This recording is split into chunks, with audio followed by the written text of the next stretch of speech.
struggled to the surface, short of air and gasping badly, but alive. Polo Owens frantically tried to untie the ropes securing life rafts, but the knots proved too difficult for him to loosen.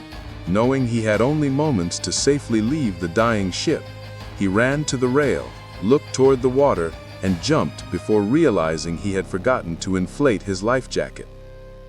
After a failed attempt to blow air through the valve, Owens discarded the life jacket, removed his shorts to be more buoyant, and swam farther from the ship. Finally, at around 12:25 a.m. on March 1, the battered cruiser sank off Java's northwestern edge, just as she neared the entrance to Sunda Strait. Men and debris floated in the water, their temporary home now that their ship had gone. Now that the Perth had disappeared, the men aboard the Houston knew they would become the center of attention for every enemy gun, especially the deadly weapons aboard the cruiser Mikuma.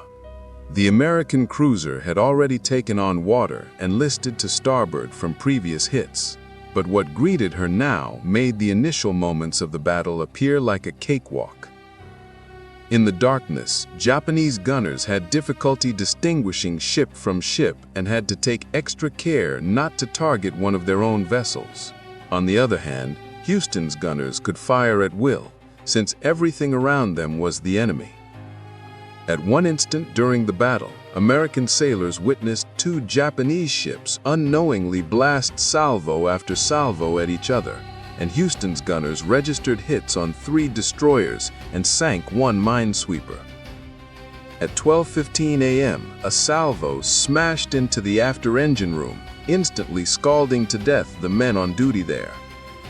Other shells blasted huge holes in the sides and deck, releasing searing steam that engulfed some sailors and threatened men at their battle stations. A torpedo plowed into the forward portion of the ship, wiping out an entire group of seamen at their posts. The stricken vessel slowed in the water from the succession of blows and from the subsequent loss of steam. For 10 more minutes, the Houston absorbed hits from the enemy. Around 12:20 a.m., a Japanese shell destroyed the number 2 turret, igniting the powder bags and creating a fiery beacon at which the enemy could aim. Japanese gunners wasted little time zeroing in on the range and pouring rounds into the helpless cruiser. Japanese cruisers increased their firing from a distance, while destroyers boldly moved closer to stage deadly torpedo and machine gun attacks. The American cruiser